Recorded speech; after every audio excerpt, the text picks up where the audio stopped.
Hello मेरे प्यारे बच्चों, एक बार फिर से आप लोगों को वेलकम करती हूँ मैं। आज हम लोग इस लेक्चर में करने वाले हैं law of chemical equilibrium. Introduction हम समझ चुके हैं। अब हम लोग बात करेंगे नंबर्स की, न्यूमेरिकल्स की, किस तरह से इसके न्यूमेरिकल्स आएंगे और किस तरह से सॉल्व होंगे।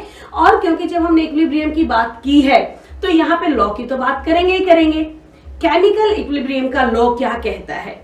केमिकल इक्विलिब्रियम का लॉ कहता है कि अगर रिएक्टेंट्स की कंसंट्रेशन, क्योंकि जब हम बात कर रहे हैं कंसंट्रेशन की, रिएक्टेंट प्रोडक्ट की है ना, तो कंसंट्रेशंस की बात करेंगे ही करेंगे।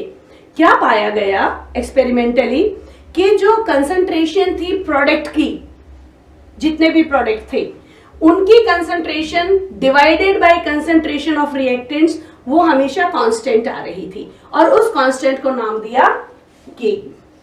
अगर हम कंसंट्रेशंस की बात कर रहे हैं, प्रेशर की नहीं, कंसंट्रेशन की, तो हम लोग उस कांस्टेंट को नाम देते हैं केसी। और केसी किसी भी रिएक्शन के लिए कैसे कैलकुलेट होता है? से फॉर एग्जांपल मेरे पास एक रिएक्शन है, एक कॉमन रिएक्शन ले लेती हूँ, ये स्टोइचोमेट्रिक कोफिशिएंट है। किसी भी रिएक्शन को हम ऐसे ही लिखते हैं, एक स्टोइचोमेट्रिक कोफिशिएंट स्मॉल लेटर में, एंड ये रिएक्टेंट, एंड ये मान लो कि हमारे पास प्रोडक्ट आ गया। तो ये एक केमिकल, और यस ये हमेशा इक्विलिब्रियम की हम बात करेंगे तो half arrow, double sided, very nice. तो इसका अगर हमारे को लॉ बताना है, लॉ ऑफ केमिकल इक्विलिब्रियम बताना है, तो क्या होगा? केसी, दैट इज कांस्टेंट जो आएगा, हर रिएक्शन का अलग कांस्टेंट आएगा। वो क्या होता है? रिएक्टेंट्स की कंसंट्रेशन का product raise to their stoichiometric coefficient. जैसे कंसंट्रेशन, जब आपको ये स्क्वायर ब्रैकेट नजर आए ना, तो समझ लो इसका मतलब है कंसंट्रेशन ऑफ सी, प्रोडक्ट है ना, concentration of C raise to power of its stoichiometric coefficient, that is small C, and product दोनों जितने, अगर 5 होंगे यहाँ पे तो पांचों मल्टीप्लाई हो जाएंगे, एक है तो एक है, 3 है तो 3 मल्टीप्लाई हो जाएंगे। Concentration of D raise to the power small D divided by concentration of A raised to the power small a, concentration of B raised to the power small b। ये एक जनरल केमिकल इक्वेशन के लिए law है, law of chemical equilibrium है। कैसे calculate करेंगे देखते हैं। एक मैं और एग्जांपल, जैसे अभी हम लोग हाइड्रोजन आयोडाइड की ही बात कर रहे थे, अगर मैं बात करूं H2 प्लस I2 आपको बना के दे रहा है 2HI। बैलेंस्ड केमिकल इक्वेशन होने बहुत जरूरी है। अगर बैलेंस नहीं होगा अब भी गड़बड़ हो जाएगा, क्योंकि देखो किस पे डिपेंड कर रहा है, स्टोइचोमेट्रिक कोफिशिएंट पे डिपेंड कर रहे हैं ना। तो इसका अगर हम लोग केसी निकालेंगे तो क्या होगा? देखो K C for this reaction will be, क्या होगा बच्चों? Concentration of product raise to the power 2, तो क्या लिखेंगे? HI raise to the power 2 divided by concentration of product of concentration of reactants, product दोनों का मल्टीप्लाई हो जाएगा। क्या हो जाएगा? H2 multiplied by I2। ऐसे कैलकुलेट करते हैं। अब हमें कंसंट्रेशंस गिवन होंगी तो हम लोग इनको कैलकुलेट कर सकते हैं। और अगर ये केसी गिवन है ना और इनिशियल कंसंट्रेशन गिवन है, तो हम इक्विलिब्रियम की कंसंट्रेशंस भी कैलकुलेट कर सकते हैं, वो भी करेंगे हम लोग। जैसे ये वाला एग्जांपल आपको समझ आ गया, ऐसे ही एक और एग्जांपल दे देती हूँ मैं। चलो फिर एक न्यूमेरिकल छोटा सा करके देखेंगे समझ में आने के लिए। देखो अगर मैं हम लोग अमोनिया बना रहे हैं, अमोनिया बनाए या अमोनिया तोड़े? अमोनिया तोड़ देते हैं। अमोनिया टूटेगा तो क्या बनेगा? फिर रिएक्शन हाफ एरो आपने देना है, 2 साइडेड। नाइट्रोजन बनेगा और हाइड्रोजन बनेगा और रिएक्शन बैलेंस्ड होना चाहिए 10:8। इसका केसी कैसे कैलकुलेट करोगे? अगर आपको कंसंट्रेशंस गिवन है, ठीक है, कंसंट्रेशन आपको गिवन है, इक्विलिब्रियम की कंसंट्रेशंस होती हैं ये।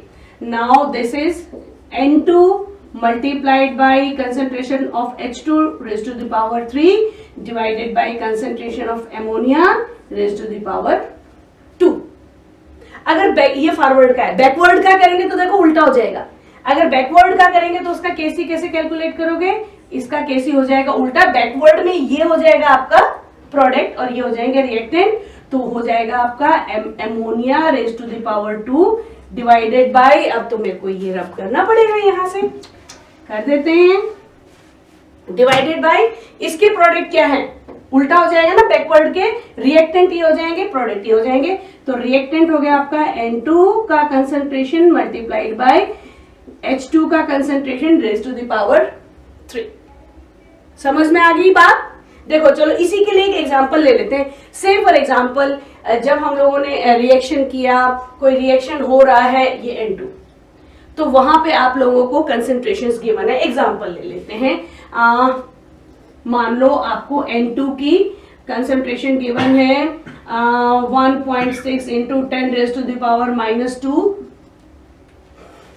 मोल्स, ठीक है। और हाइड्रोजन की कंसेंट्रेशन कुछ भी ले लेते हैं 1 एग्जाम्पल के लिए 10 raise to the power -3, and ammonia की भी कंसेंट्रेशन ले लेते हैं 1.5 into 10 raise to the power -2 moles.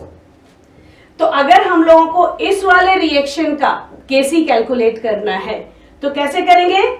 Put कर दो इधर इनकी वैल्यूज। कैसे भला? इस वाले रिएक्शन के लिए तो केसी क्या कैलकुलेट हो जाएगा? प्रोडक्ट क्या है? N2 की concentration 1.6 into 10 raise to the power -2 multiplied by hydrogen की कंसेंट्रेशन कितनी गिवन है?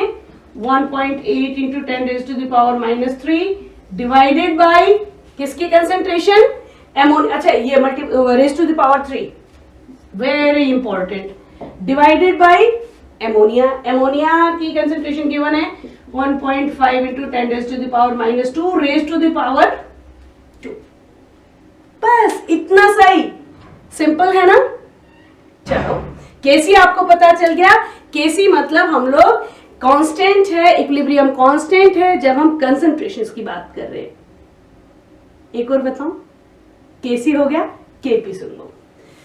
अगर यही चीजें हम लोग किसकी बात, इसी रिएक्शन को कर लेते हैं। चलो इसी को अगर हम करेंगे और हमारे को प्रेशर गिवन है गैसेस का, प्रेशर गिवन है, सुपर इजी, एक ही चीज है, केपी बोलेंगे। लेकिन उस वक्त हम लोग, अब हम स्क्वायर ब्रैकेट का इस्तेमाल नहीं करेंगे, अब हम इस्तेमाल करेंगे किसका भला?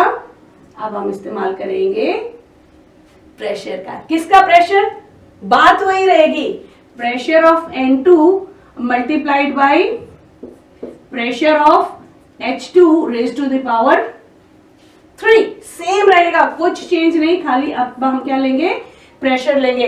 और जब प्रेशर की बात आती है ना तो PV = nRT कभी मत भूलना। प्रेशर आते ही PV, गैसेस आते ही, गैसेस का तो मतलब फेवरेट है PV = nRT, किसी भी चीज को इधर से उधर करने का काम करती है वो। अगली वाली वीडियो में मैं उससे भी आपको रिलेशन बताऊंगी। यहाँ पे किसका आ जाएगा प्रेशर? रिएक्टेंट का, दैट इज एमोनिया का रेज टू द पावर 2। इस तरह से हम केपी कैलकुलेट कर लेते हैं।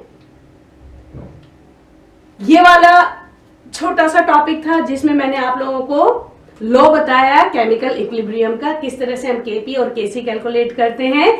अगली वीडियो में बताऊंगी केपी और केसी के बीच में रिलेशनशिप, केपी से केसी कैसे निकालें, केसी से केपी कैसे निकालें, PV = nRT जरूर इस्तेमाल करने वाली हूं मैं अगली इक्वेशन में, क्योंकि हम अगली इक्वेशन में बात करने वाले हैं होमोजीनियस इक्विलिब्रियम और हेट्रोजीनियस इक्विलिब्रियम के बारे में, और उसमें हम लोग केपी और केसी का रिलेशनशिप डिराइव करेंगे।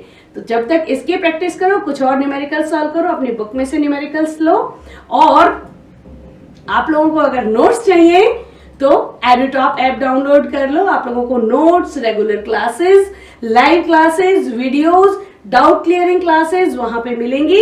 एडुटॉप ऐप आप लोग इंस्टॉल कर सकते हैं, एंड बड़ी मजेदार क्लासेस होती हैं वहां पे। कॉन्सेप्ट क्लियरेंस हम लोगों का मोटो है, और लिंक आप लोगों को डिस्क्रिप्शन में मिल जाएगा। तब तक आप इसकी प्रैक्टिस करो, और मैं अगला वीडियो लेके आती हूँ। Till then, good bye, see you.